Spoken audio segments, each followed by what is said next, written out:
We welcome the Federal Minister of Germany on housing, urban development and construction. And this is a starting point for me to welcome all of you to this panel. We have only a sharp hour to go. This means we need to discuss very thoroughly, very briefly only. I need to prepare my panelists that whenever you hear the departure tone of the Kiev underground, it is high time to jump in. Because after that, we have to finish your contribution. And we have very brief contributions only. We have chosen the Kiev underground because we thought we want to use it as a mode of transport. Rapidity in a way, and not as a mode of bomb shelter, which it had been used. Allow me for a brief intro and let us have a look at these pictures. Yesterday evening we were all frantic about starting the conference, and Jochen Flassbart, the Undersecretary in the Ministry for Economic Cooperation, introduced and welcomed us with the GIZ, drawing a lot of parallelities, and I would also like to do so. We think the solidarity evolved from both German and Ukrainian experiences of demolition, devastation and death.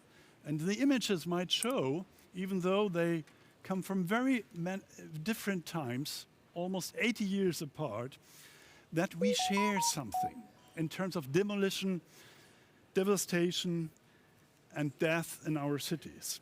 It's a striking historic difference, though, because Germany started as the aggressor at that time, 80 years ago. And its population became, at least by self-esteem, the victims. Ukraine and its population are the victims right from the beginning. But we don't want to let them remain as victims. We want them to become the victors and the victorias at the end. We gather here to let Ukraine remain not as victims, as I said, but as victors in a country which is free, democratic, and European. The title of the panel says, "What will the modern Ukrainian city look like?"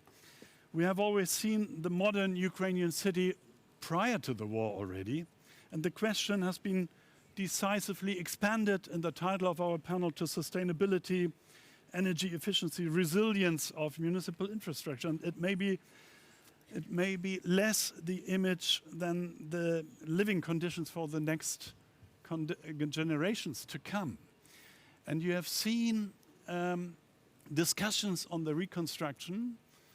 We share this experience of reconstruction, even though it's 70 to 50 years ago. It is a matter of the next generation to come for whom we reconstruct. And I think this is something we need to keep in mind. We might be well advised to get an insight also to the other panels, the social issue, the economic issue, in order to reconstruct and gather our ideas. We have a wonderful panel here with Natalia Kozlovska, the Deputy Minister for Communities, Territories and Infrastructure Development in Ukraine. We met for the last time in September 21 in Kiev. Thank you for still knowing who I was, even though I represent the local level. We have Clara Geiwitz, our Federal Minister for Housing, Urban Development and Construction, an experienced local politician, if I may say so.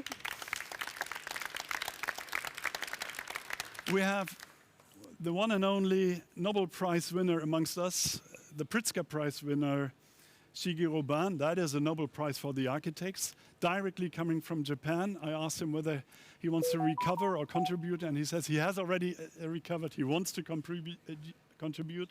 He has already some experience in Ukraine and experience worldwide on a different kind of architecture.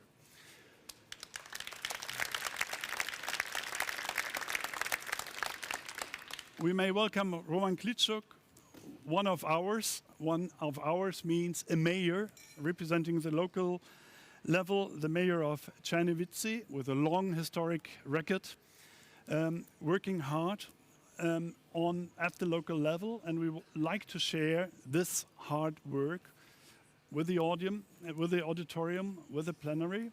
And thank you very much for being with us. And luckily, the local level is also represented from the German side with my vice president of the German Association of Cities and the mayor of Leipzig, who is a twin city to Kiev, Burkhard Jung.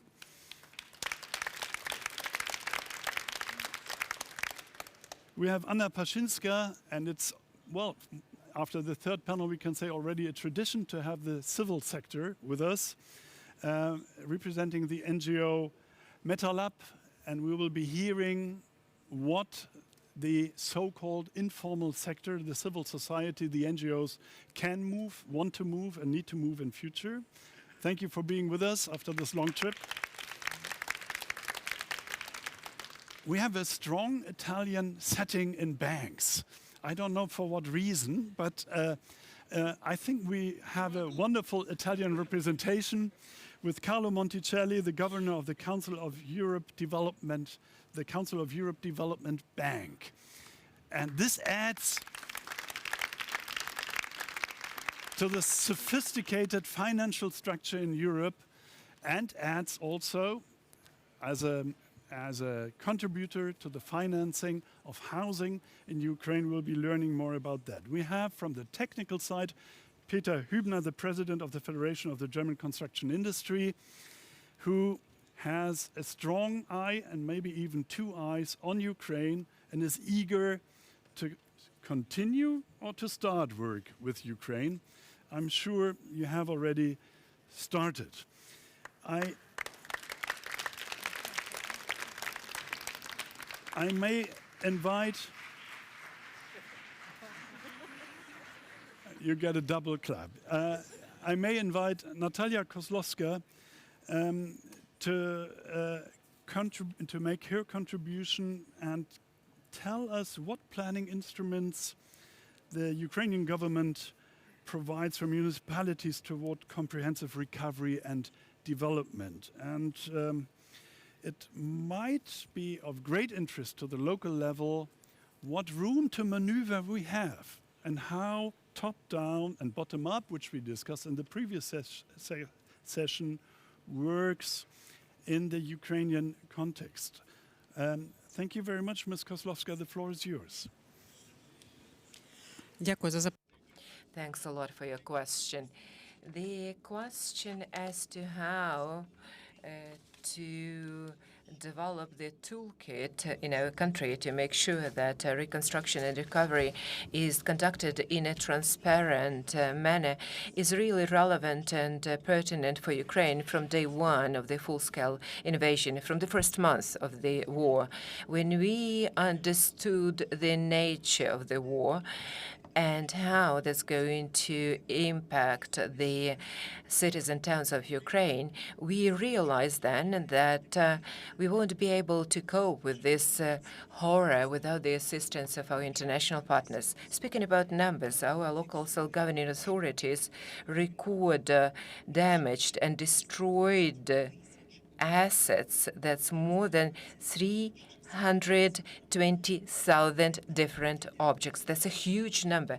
And that's the territories that we have access to. In other words, we do not include temporarily occupied territories, the territories covered with hostilities. If you talk about housing, and that's the main target of Russian Federation, if you talk about apartment blocks, for instance, then the number of the damaged ones makes more than 30,000 of the buildings.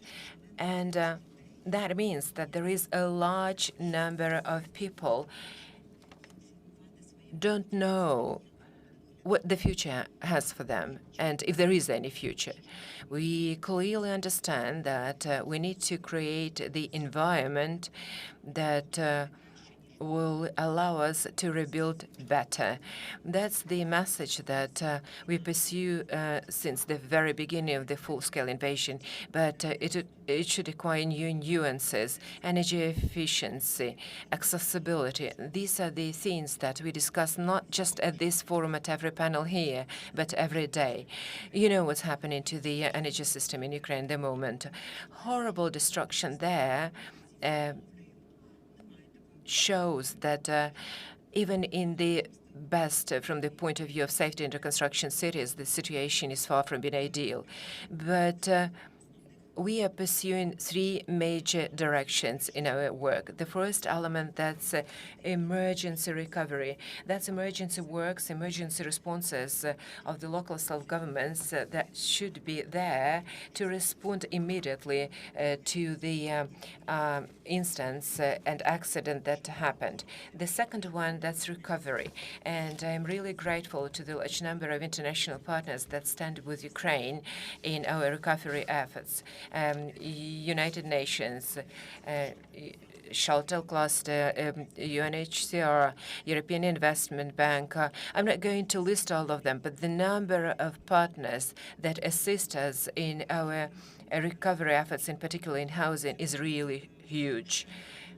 Today, we have a very reliable partner, another reliable partner that is going to provide us assistance in recovery.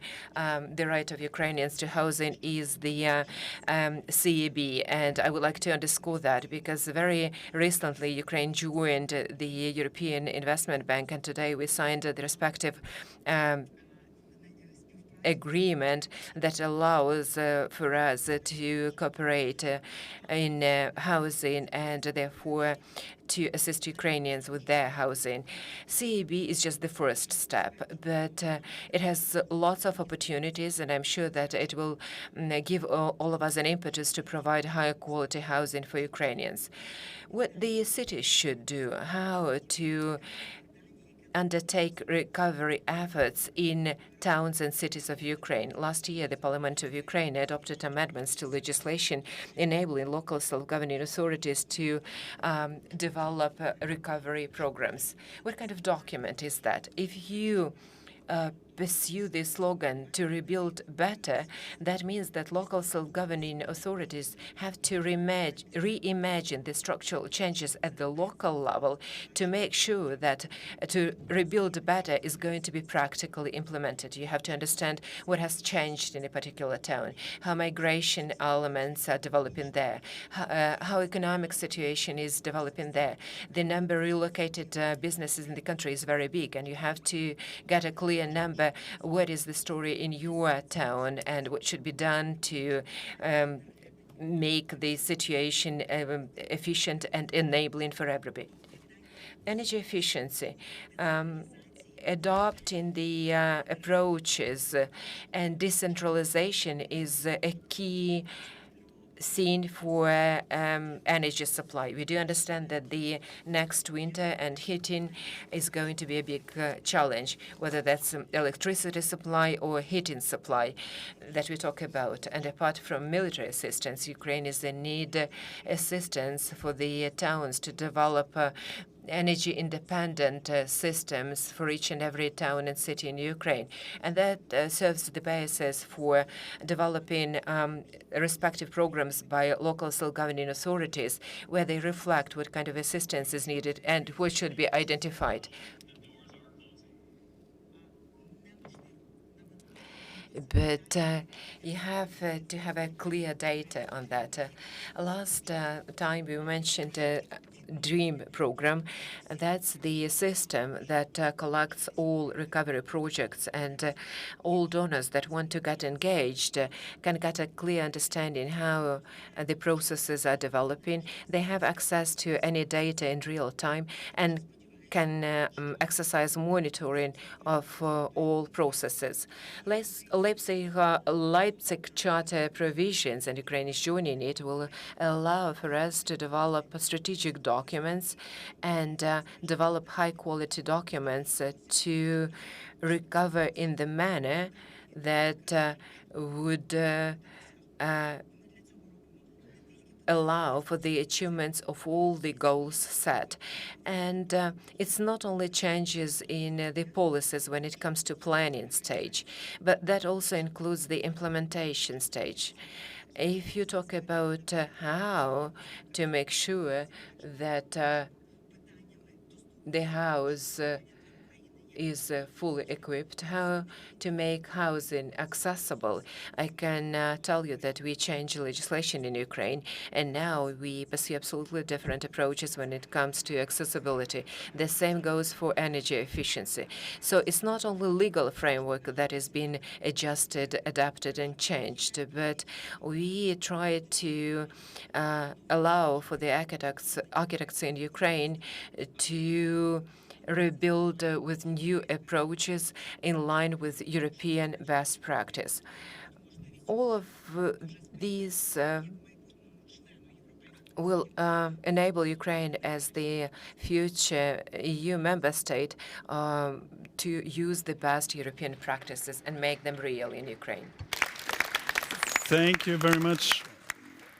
Thank you very much, Ms. Kozlowska. I think on the architectural practices, we later on can expand also to the Japanese expertise, because Shigeru Ban will show us how to do things much differently from what we used to do. But first, I'd like to invite our Federal Minister, Clara Geiwitz. Mrs. Geiwitz, we don't have to rely on our reconstruction experiences after the war of our parents and grandparents. We can both rely on the rehabilitation experience after unification in Germany, in East Germany. And the question I would like to raise, and you'd like to contribute, is that you experienced for the last more than 30 years professionally and personally this rehabilitation process in Eastern Germany. That might be also an important reference for Ukraine. What were the crucial takeaways from your point of view from this process? Without giving an advice, but just to describe our takeaways. Mrs. Geiwitz, please. So I do it in a really short way because 8 people plenum to that questions really challenge, I guess. First thing, money helps.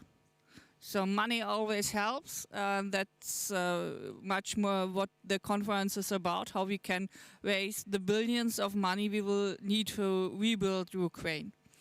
The second thing is capacity building. So there's such a huge amount of damage that we will need so many brave women and men to rebuild. But that are 2 more or less practical things to organize. And the third one is really much about the heart and the soul of the people. Because after reunification, many people left East Germany. And we had to answer the question, how should the people are invited to come back? And that is really a question of identity. And what we are now see in the Ukraine is that Russia is attacking not only the critical infrastructure, but by process all the big monuments, the churches, the old inner city quarters to destroy the heart and the soul of the Ukrainian culture. And that was much about the question, Eastern Germany, what should we reconstruct and in which way should we reconstruct the buildings? And that is one thing we can do right now. Here you can see a before and after picture of the inner city quarter of Potsdam. We can now save all the data we need to reconstruct in a proper way. And what was the difference to the GDR times is that kind of decision in a democracy should be decided by a democratic local decision. And that's much what the new Leipzig Charter is about, that such a kind of process organized in a democracy should be by the power of the people and by the power of the municipal level, the local level. And that can also broaden up the capacity, because there are so many twin cities in Poland and Ukraine, in Germany and Ukraine. And I'm really much convinced, and that is maybe the strongest takeaway from the rebuild process of the reunification East Germany, that there's no model one fits for all, and there can be no centralized strategy, but you need to keep the people and their soul and heart on your side and invite them to come back to their old city, to take them in the decision what is rebuilt in which kind of way. Do we do it in a modern way, in an architectural original way, how it looked like before, or like a mixture so that you can see the roundness of the wall. So the most takeaway is invite the people and feel them taking part in that process, and then organize capacity and money.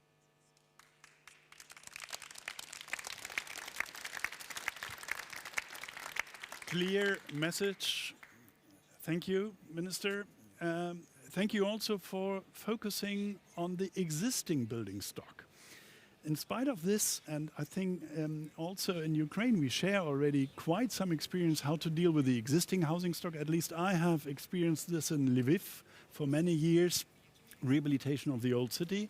In spite of this, and we are very much focusing in Germany on the existing stock, we have a lot of challenges also in building anew. The question, which is very close to building anew, is how can architecture, Shigeru-ban, how can architecture and urban design play in a sustainable a role in a sustainable reconstruction of cities, communities, and villages? Is architecture not limited to the art of architecture? Or can it contribute to the other needs which we have learned of today once again? Shigeru-ban, please. Can I show some slides? Before people start talking about the ecology, environmental issues, I start working with recycled paper as a building material. Can I show some slide? Yes. 1985, I start testing recycled paper tube as a building material. Next, please. Then I built my own weekend house. This is the first permanent building out of recycled paper. It still exists as my weekend house, but I have no weekend. That the house is totally empty. Next, please. Then year 2000, people start talking about the environment. So this is the Japanese pavilion for Hanover Expo, because environmental issue was the main theme of the expo. I built everything with locally available paper tube, but the local company has to promise us to collect all the material after demolish to recycle again. Even I didn't use a concrete foundation, it's a wooden box filled with sand. And the membrane is also made of paper, fire protected, waterproof paper. I collaborate with genius German architect Fry Otto for this building. Next, please. And also I start working in the UNHCR, building paper tube shelter for Rwanda, upper left. And also the one on the right, this is the refugee shelter for Vietnamese refugees after the Kobe 1995 in big earthquake. And the left lower part, it's a paper tube structure for Turkey after the earthquake 1999 and 2001 in India. So even the recyclable paper can be building structure for the permanent. Next, please. Then also I built the further right and upper right. It's a elementary school in China, 2008, big earthquake, built by student, and also the music hall in L'Aquila, Italy, and also the further left, right, lower, three-story temporary building after the 2011 earthquake and tsunami, building by shipping container. This became a permanent structure and built with the cost of the temporary structure. And the light lower part, this is a temporary cathedral for the New Zealand Christchurch 2011. Also, this became permanent building because this became tourist destination. Next, please. Even this, then this is the 4 paper tube structure built last year in Turkey, February, and Japan, in northern Japan, and Hawaii after the fire, and Marrakesh in Morocco. Everything made by student in one day. We prepare the material and assemble them done by student in one day. Next, please.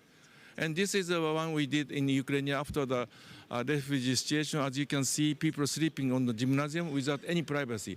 I believe privacy is most basic human right.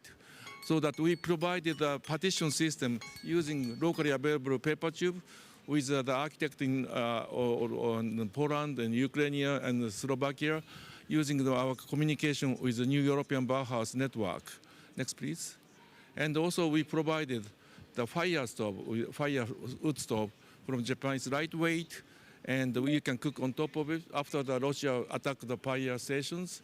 And we send them 200 of them. Next, please. And also I make affordable housing with Polish University. This is made of styrofoam, reinforced by glass fiber reinforced plastic. This is the traditional way of making boat and applying the affordable housing rebuilt in Ukraine, rebuilt by one day by student. So this is one of the preparation for affordable housing without contractor, without the building material. Next, please. And last project is here in the model. Mr. Sadobi, the mayor of Review, asked me to design hospital of 25,000 square meter in timber, locally available. This is a CLT factory.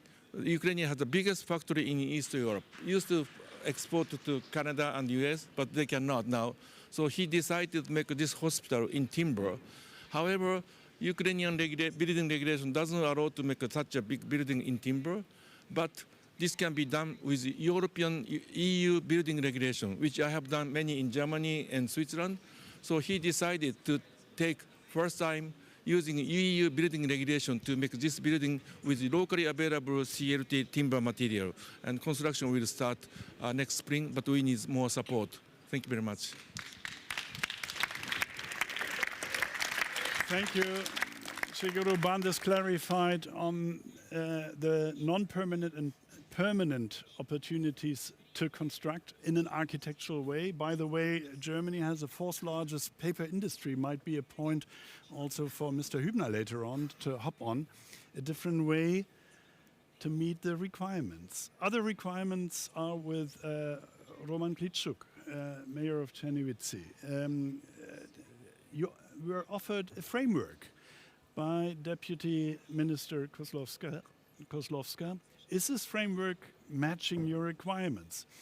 How will the reconstruction process profit from such kind of framework as described?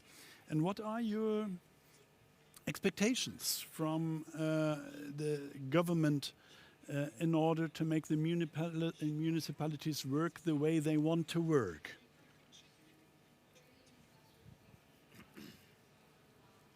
Добрий день. Hello, yes, this is a very complicated question, but indeed,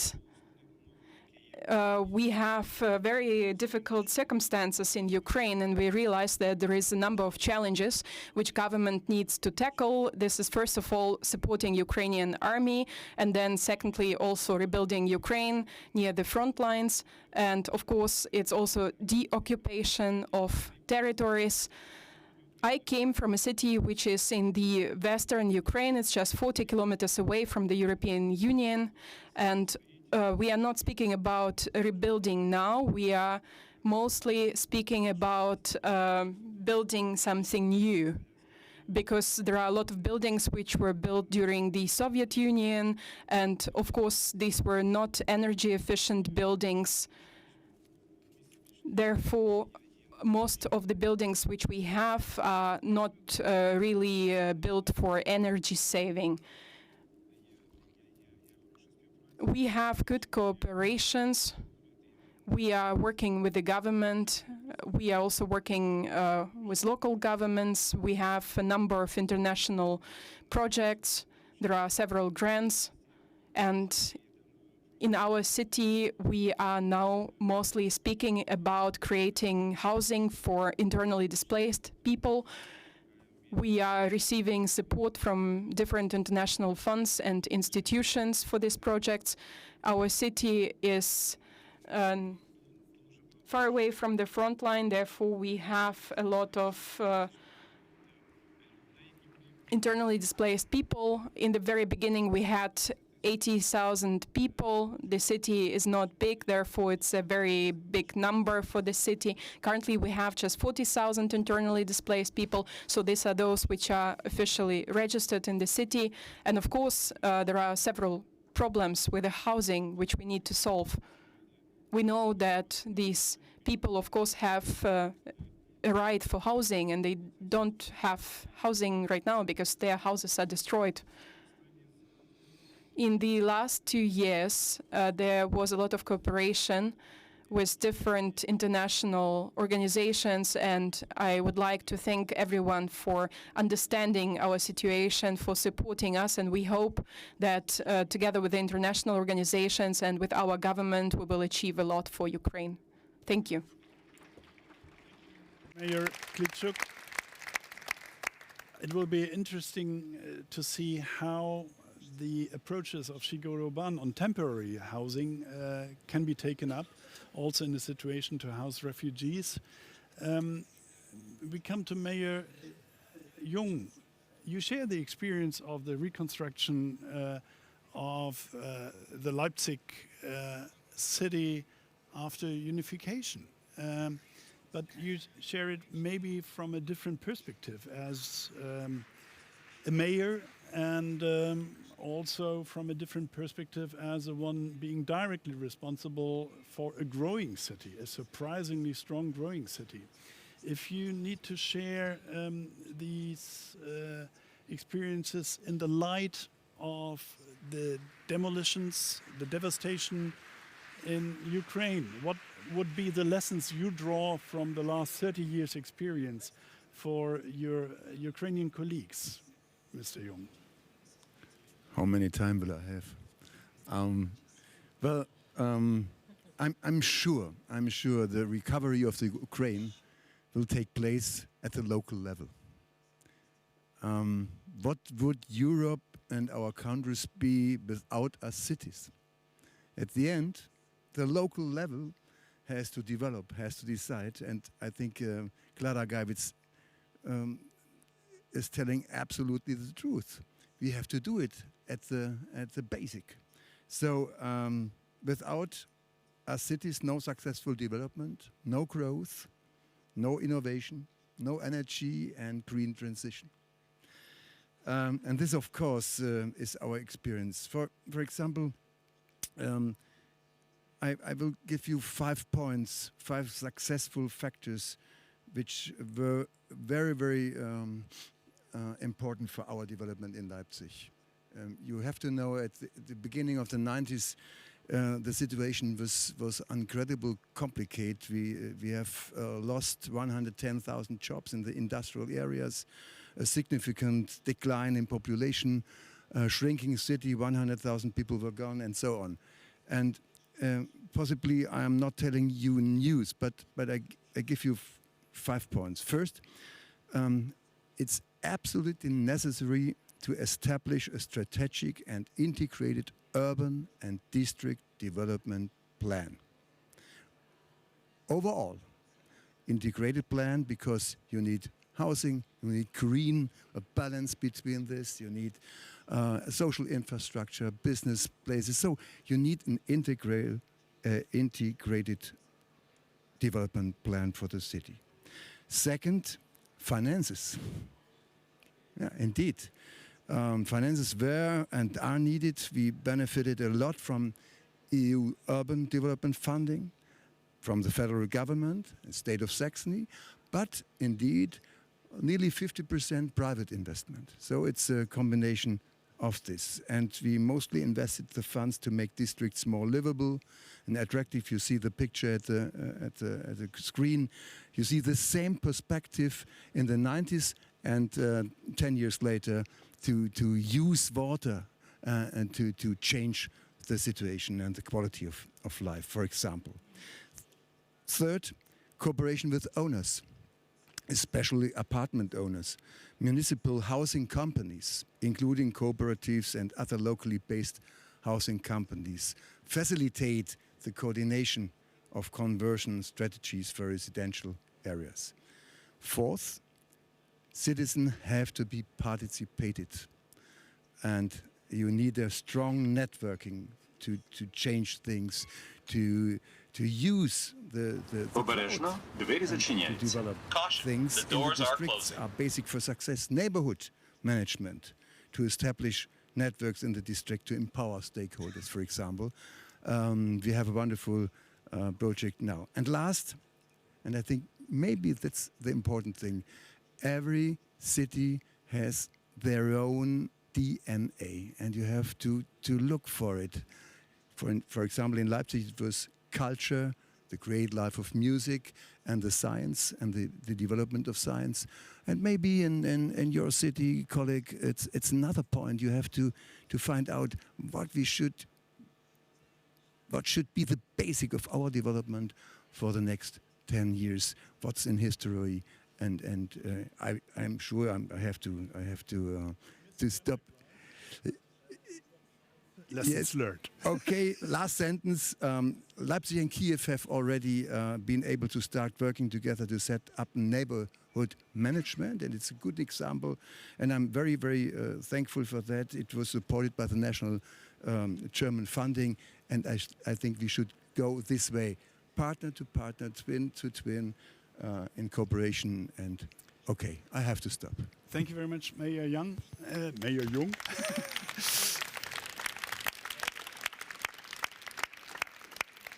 Anna Paszynska, the perception of a centralist government usually is that the NGOs, if not the fifth wheel at the cart, play a supplementary role, something in addition.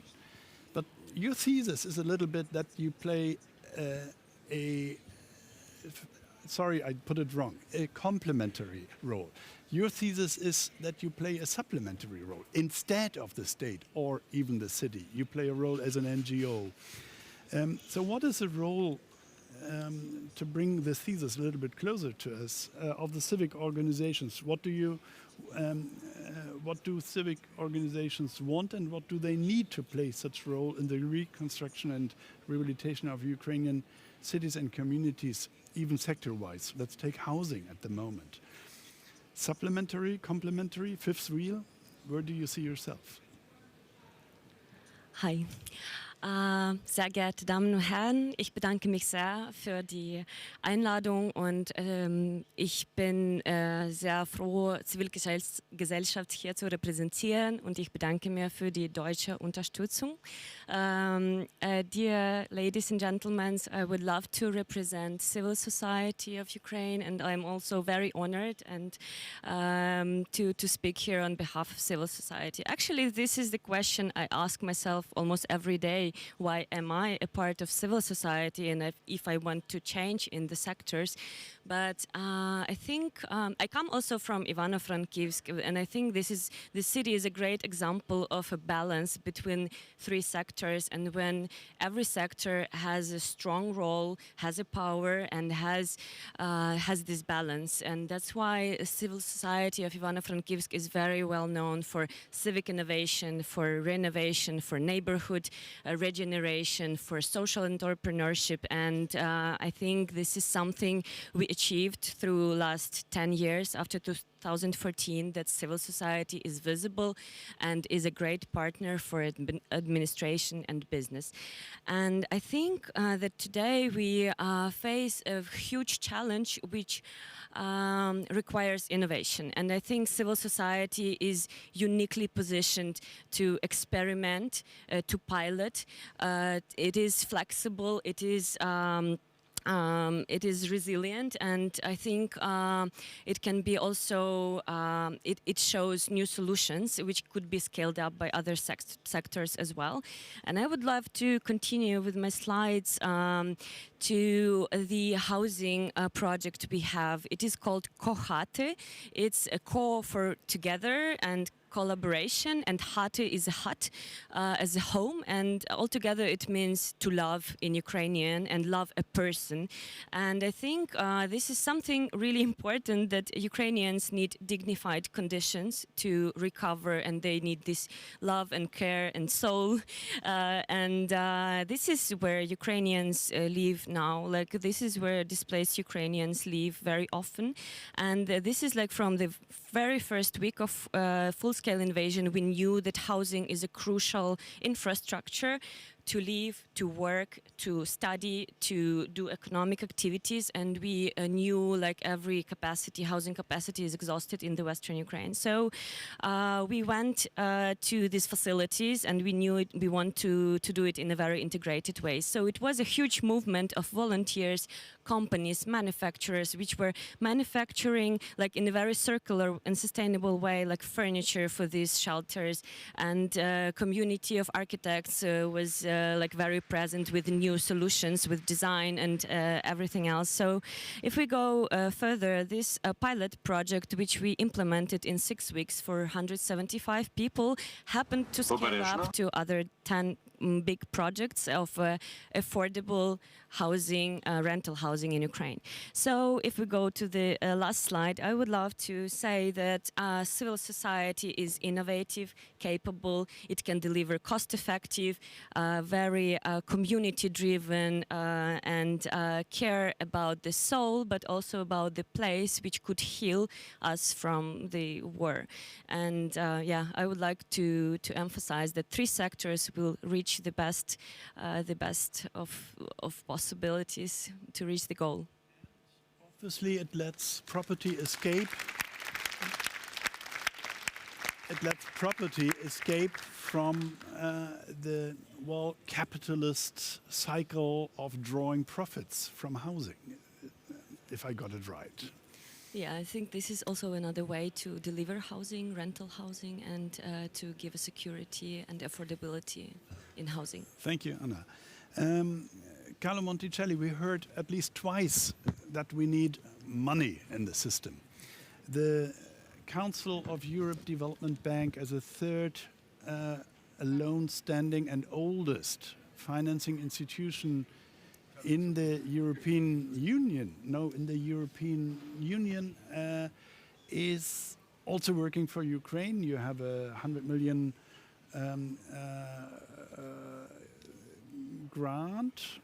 loan. Loan.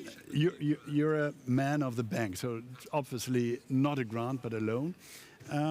To work on the destroyed residential properties.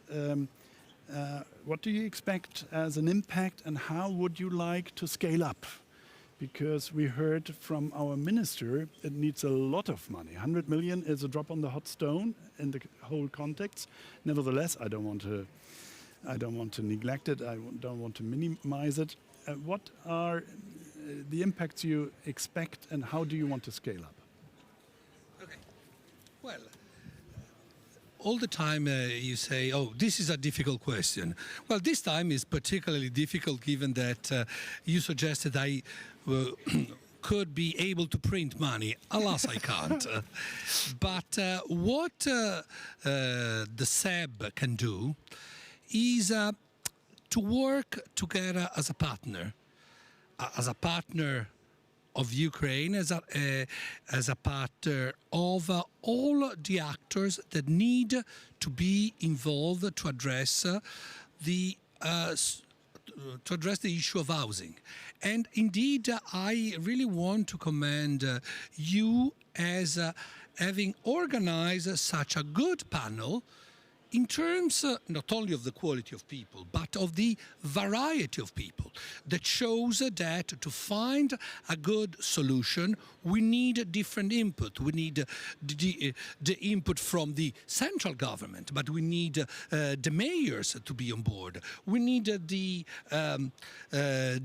non-governmental sector to be part of it. We need the private sector. We need architects with bright ideas. And SEB, okay, as a bank, has a job to provide good financing, good terms, scaling up as much as its shareholders allow it to do. But what is very important, I believe, in our role as the only multilateral development bank which has a focus only on the social sector, is to offer together with money, the capability of harnessing forces together and make the money to come to fruition and deliver. What is the result that I deliver? That I hope to be delivered with our contribution. First, speed. Ukrainian people are in a dire need to have an housing solution and to have it fast. And with our financing and expertise, we hope to be able to do to help to do that. The second thing is to put together this emergency package within the need of a long-term, holistic development of the town. And I might come back on what I mean to holistic in my second turn. Thank you very much, Carlo Monticelli.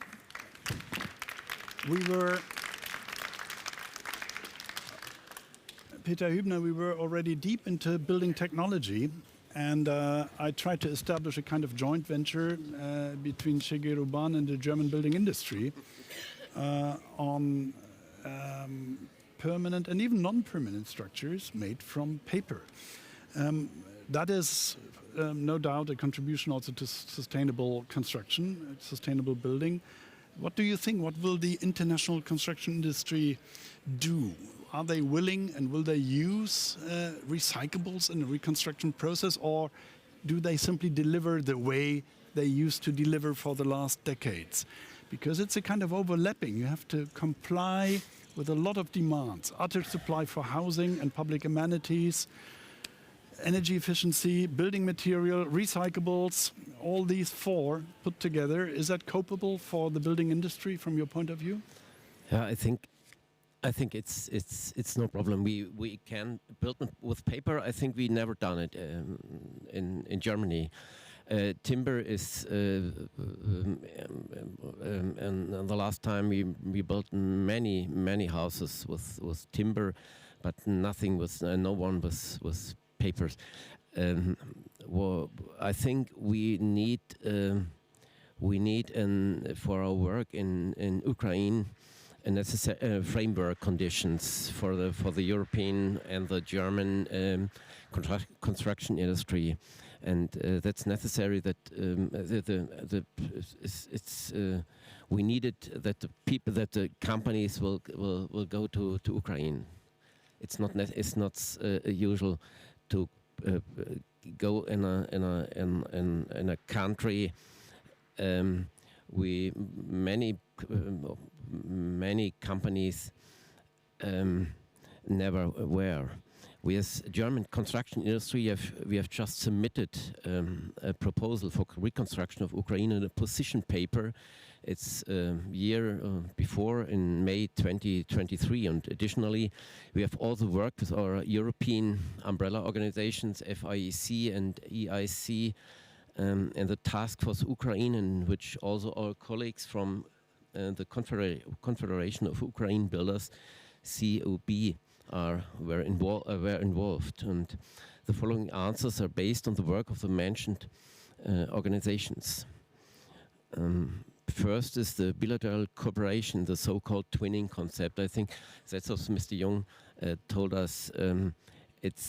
Whereas the political aspects of reconstruction should, of course, be coordinated at international level.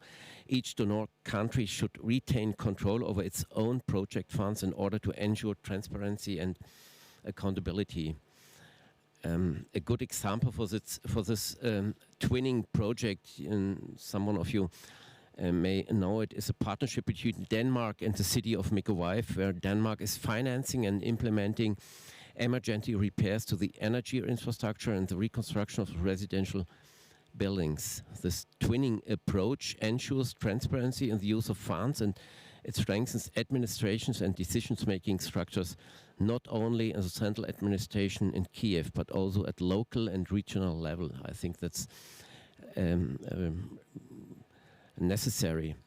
Recognition of the planning process at the crucial phase of as a crucial phase of successful reconstruction, in which the construction companies should be involved as early as possible, facilitating teamwork between architects, consulting engineers and contractors. And for us, as the international contract standards, for example, FIDIC, should be applied to speed up negotiation and contract awards. And corruption prevention. The Ukraine authorities, the EU institution and the multinational development banks must use procurement methods which prevent corruption. Corruption prevention is key to attract the interest of German and other European construction companies. We are aware that Ukraine has since 2016 a public electronic procurement system in place, and now the Ukrainian government needs to ensure it's operated in such a transparent way. I think the reconstruction of large parts of Ukraine is one of the greatest challenges Europe has ever faced. We are ready to come or to continue our work in Ukraine. Thank you very much, Mr. Hübner. We learned in the previous session from European Bank of Reconstruction and Development and the European branch of the World Bank that the tendering system is obviously already in place. And we heard from our Ukrainian contributors that the monitoring system is also in place. What needs to be added, Carlo Monticelli, on the social side, on the receptor side, on the recipient side? Would we theoretically be able to establish a partnership between your bank and an NGO to scale up? Okay, a series of points. The first one on being united to fight procurement. We are, and indeed this was one of the first action that multilateral development banks and the Ukrainian government took together to sign at the margin of the annual meetings of the IMF a common protocol for procurement rules. Scaling up and financing and being part of the team. This is what we see as the role for the SEB. As the mayor from Leipzig was clearly and very lucidly pointed out, the development of a city must be organic. I use the word holistic to make the point that we need actors to work together on very different aspects. Now, the role of the SEB is to provide financing, scaling up good ideas, no matter where they come from, in a holistic view of the development. Where is the special focus that we can provide? On the social sector. This is where our expertise lies. So today, to give you an example, in addition to the loan to Ukraine for the housing, we had a signature about the financing of the health system. And these two we think as deeply and intimately linked. So, good money, yes, but also using money well. And to use money well, you need to have good procurement and no corruption, but also collaboration and having an open mind to good ideas. I was really impressed by your opening in German. Alas, I don't speak enough German to open, but I think that I can. Is a tribute that I want to pay in closing in German, saying "Ich bin Berliner, ich bin aus Kiew." Thank you very much, Carlo Monticelli. Very sympathetic approach. Nevertheless, we tried to nail you asking, can the NGO at the end acquire funds? Anna, do you want to take funds from this CEB with this social impetus? Could you scale up and not work only in 6 digits, but in 8 digits budgets? 8 digits is 80 million or so. I want to say that we were a pretty small NGO, which was more of a R&D with 7 people on board, and now sometimes we are like 50, 100, 150 people like who manage the projects, and it happened in these 2 years, and also like zeros added within these 2 years too. So we've never done it, but we are ready to do everything we can to provide Ukrainians with dignified homes, also in a very resilient way, like with a proper strategy, with integration. And I want to emphasize that this is not only about the building, but this is about the very, very cohesive approach, which is super important for us. And we would love to hear also like the feedback on the approach we do, and we would love to see it bankable. And would the ministry, Natalia Kozlowska, would the ministry allow an NGO to acquire European funds to operate on their own if they deliver?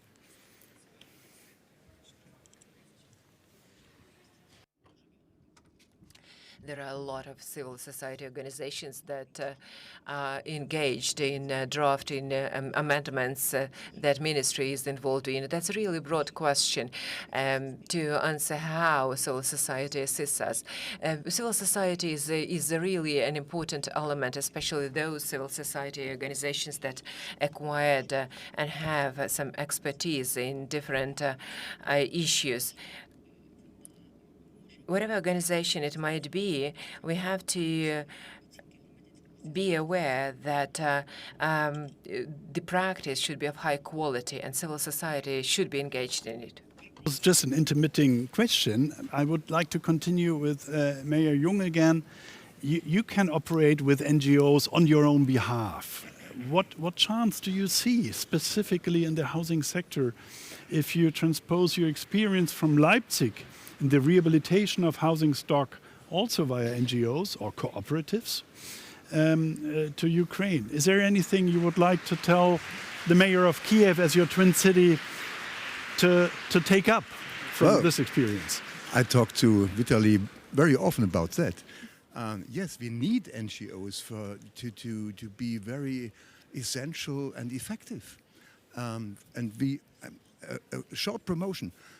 I'm president of the Eurocities network, and we have made this brochure for good example to be sustainable building, and in the twin city cooperation between the partner cities of Ukraine and Europe cities.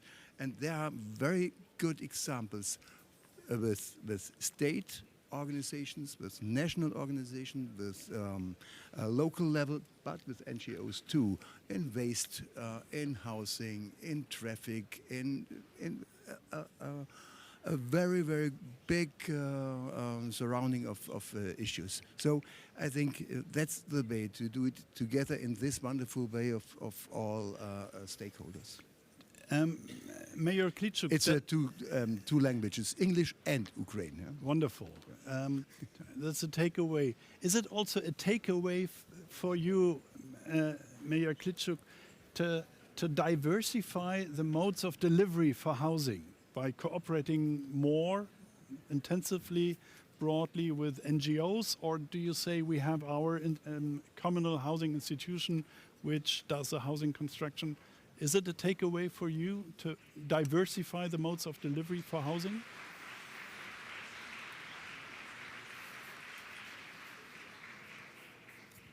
Ну, я би сказав, мені не I cannot provide any recommendations to the mayor of Kiev. I'm sure that Mayor of Kiev knows what to do. But I do agree that we have to remain open, transparent, and diversify. We need to engage civil society organizations. And the experience and the approach of twin cities, that really works. All the recommendations you've said are really important. We cooperate with Düsseldorf. That's our twin city. We closely cooperate with the mayor of Düsseldorf. He is here. Thanks a lot, Stefan Keller. Thanks a lot to you and for your recommendations and cooperation that we've enjoyed. in the course of 2 years and a half, we've seen really huge results. That's the result of our close cooperation. They share openly their experience in reconstruction and rebuilding our cities. Shigeru Ban, in one sentence, if you had a wish to the European and German building industry, what would you wish for their activities in Ukraine?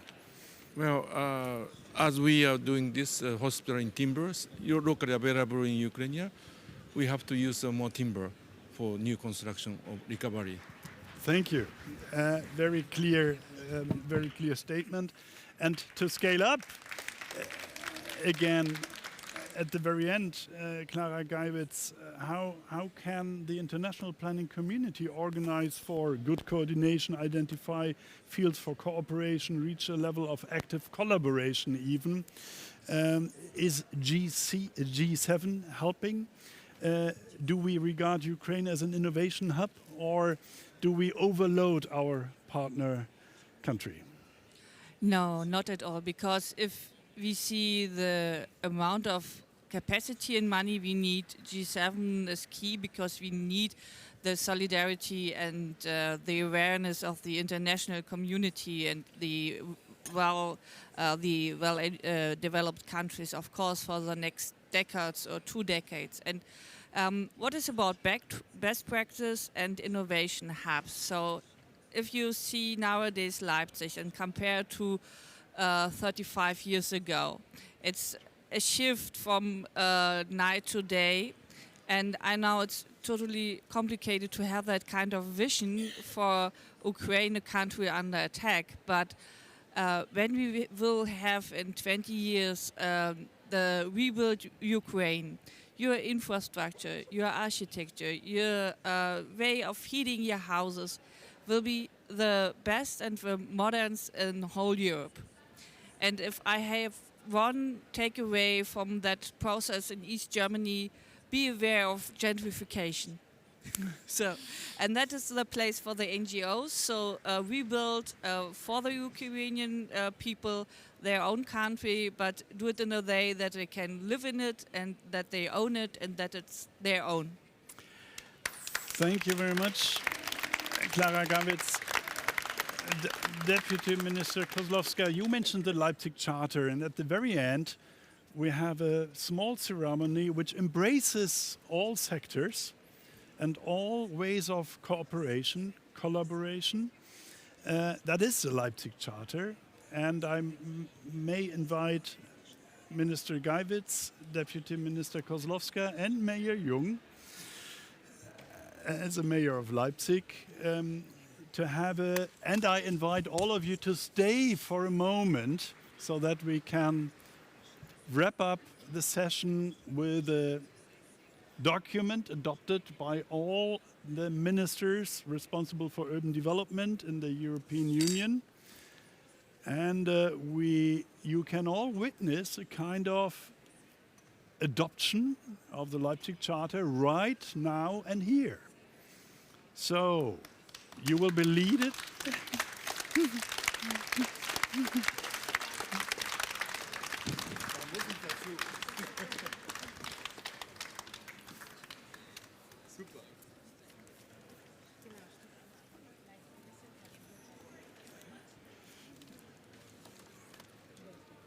I don't interfere. Yeah, wonderful.